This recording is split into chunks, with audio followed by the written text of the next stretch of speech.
Good afternoon, gentlemen. Welcome to the Week 1 awards and the Week 2 preview. With the video, I will also be dropping the updated Google sheet of the overall records for everyone. Because when the videos release every week, I will also be screenshotting it and putting it into our group chat to see where we've altered in the rankings of overall. Spoiler alert, Frankie is still at the top, even with his loss. Speaking of Frankie's loss, we got to talk about who beat Frankie by 8 points. We have Dan. Dan's award is the 0-1 Patriots due to the defense winning him the week. If it wasn't for the 38 points by the Dallas Cowboys, Dan would not have won.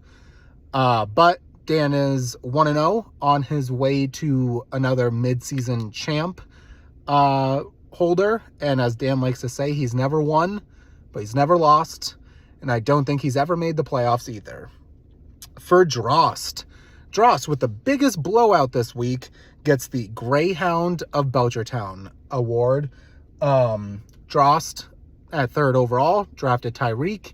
And if you know Tyreek's nickname, it's the Cheetah. And if you know the Cheetah's nickname, it's the Greyhound of the Desert because of how fast they are. So Drost with a huge blowout, really just a smackdown slap around of Zach. Drost blew out Zach. He ran faster than him on the scoreboard. He got the Greyhound of Belchertown award. Mike Higgins in London. I'm going to give him the stupid name, stupid win award. I was also thinking dumb name, dumb award. Mike didn't talk at draft night, just stayed there in his quiet little bunker like he always does. I mean, he won a championship last year and didn't even go into the group chat. And I do think that like come 10 years in this league, when we're on year 16, we'll be like, who won year 5? And it will be the asterisk year where Mike won and, not active in the group chat, stupid fantasy name, stupid win. John should have won that rematch to lose by 2 points to Mike, who's 2 wide receivers and his 2 flexes put up a combined 1 point. That's kind of pathetic, but Mike, congrats on the win. Stupid win, stupid name. Ryan, you play who you play. That's the award you get. You won. But beating Borelli, it's like varsity versus JV. Borelli's team's kind of pathetic. It's very mid. That's why he was ranked the 10th best team, which in a league of 10 means you're the worst team. Borelli, worst team in the league by a wide margin, honestly. And so we're excited for come draft night of next year. You will be supplying the food, Nicholas. For me and Jake's matchup, I mean, I was thinking, I don't know how many folks here saw it either in the movie theaters or the TikTok screen grab of the Oppenheimer stare. It's when Oppenheimer realized what creating the bomb did, and he kind of just stands there like this, sits on the chair, and like looks because of the weapon of mass destruction that he created. So I give Jake and I's matchup the Oppenheimer award just due to, I mean, whoever won that game, you can't really be proud. I mean, my quarterback was out within 4 snaps. It was pathetic. J.K. Dobbins lost him. My first round pick and Jake's first round pick and Kelsey and Cup didn't even play.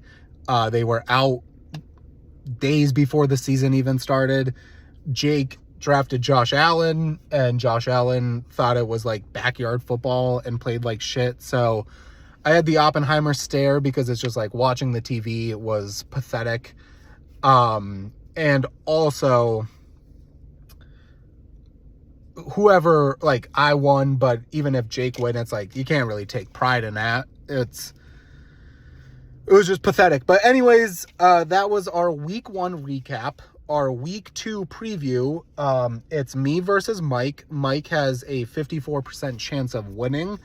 And I'm going to give the win to Mike this week because even though I just shat on his team, I don't think T. Higgins puts up another goose egg.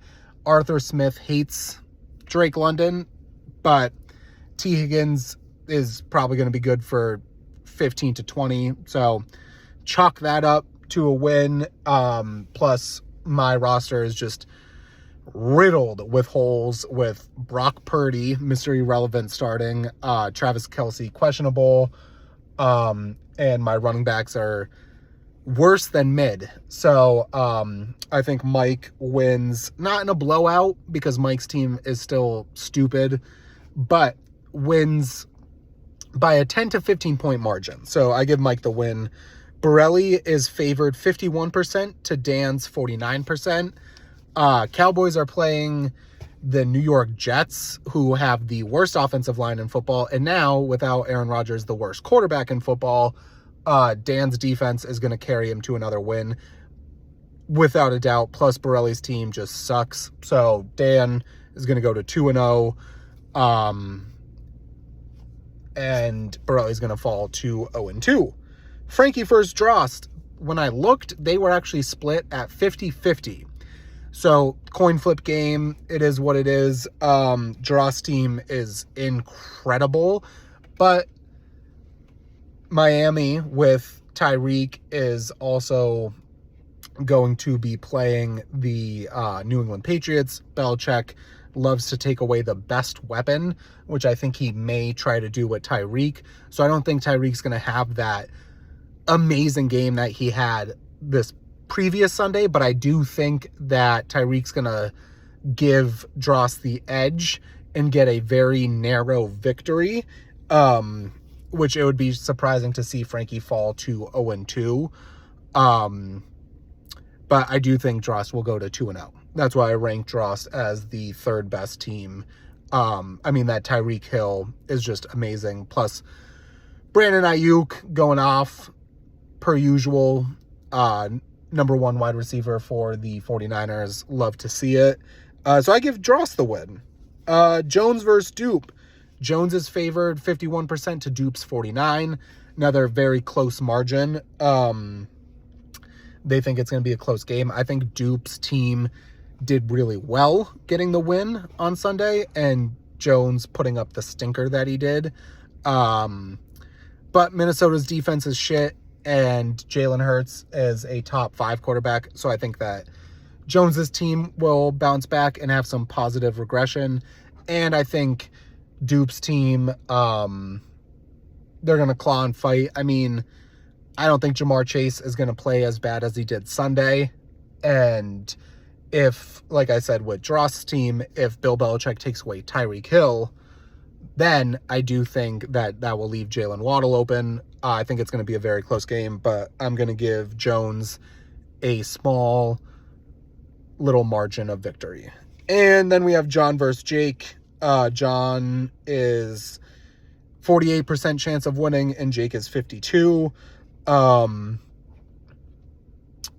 think John wins this game. I like Justin Jefferson, no touchdowns last week. I don't think that happens again. But they're also playing the Eagles, so now that I say that out loud, it's tough. But Jake's team is just riddled with injuries. So I think this is a coin flip. I'm going to give the victory to John. And yeah, that's our week 2 preview and our week 1 awards. This will be uploading soon, and then it will be in the group chat. Thanks, boys.